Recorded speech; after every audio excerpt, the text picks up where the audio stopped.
Hey guys, welcome back, and I actually have a Frago. I did lie about how many videos I'm going to make, so if this is already posted, it should have we should have a third video underneath this video. So if you want an awesome core, you can watch all three. Otherwise, you can go have a weak core somewhere else. Just kidding, but not really. So before I do go on, I'm going to give a shout out to Mike Bledsoe, Doug Larson, and Chris Moore of Barbell Shrugged. Thanks for letting me steal your knowledge. It's very, very helpful and to spread to the people at CrossFit Dumbbell. So thanks a lot, guys.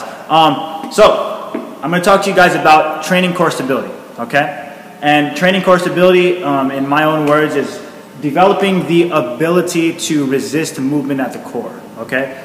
And underneath that in the red, I have 4 different things that you're going to train yourself to resist in order to develop core stability. On this side here, these are just a list of some of the main muscles that you're probably using to develop these functions. And they're not the only muscles, but they are pretty much the majority of that movement. Okay, so the first thing is flexion at the spine. Flexion at the spine is pretty much what you're doing when you're doing crunches and things of that nature. When you're doing like a knees to elbow or a toes to bar.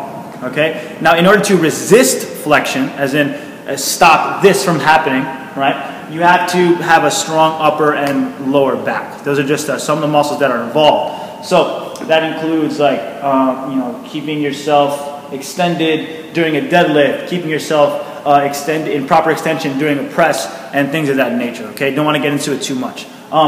Extension. So extension is what you're doing when you are locking yourself into place on a deadlift. It's what you're resisting when you're doing, say, GHD sit-ups, or again back to the press, or even in a squat, you can be resisting extension to a degree, using your abs and your glutes to do that. So if you're doing, like I said, a standing press, a strict press, before you start to resist extension, you have to contract your abs using the Valsalva maneuver. So a big breath in. After, of course, you squeeze your glutes. Okay? So squeezing the glutes and setting your abs will set the pelvis in place to resist extension. Okay? Again, not going to get into it too much. So if you do have any questions, just leave a comment or bring it up in class.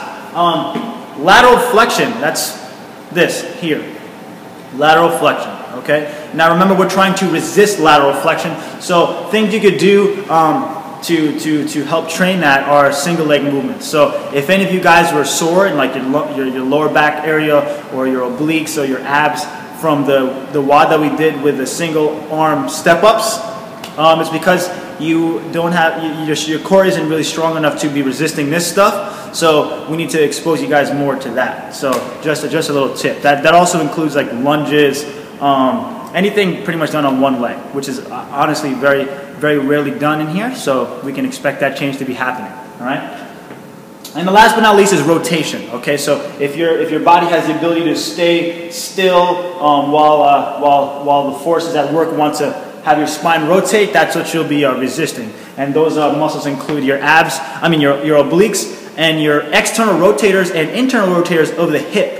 Okay, so one thing taken from the guys at Fitter TV, you've probably seen this in like a Globo Gym setting where you take a cable cross machine or something like that, have one handle, step out to the side, so the resistance will be pulling towards the camera, right? So it's pulling me to the side, and I slowly bring my arms out, and the more my arms come out, the harder it is for me to resist the rotation. So that's just one thing you could do. You could do that in here with a band, as seen on the Barbell Shrugged show.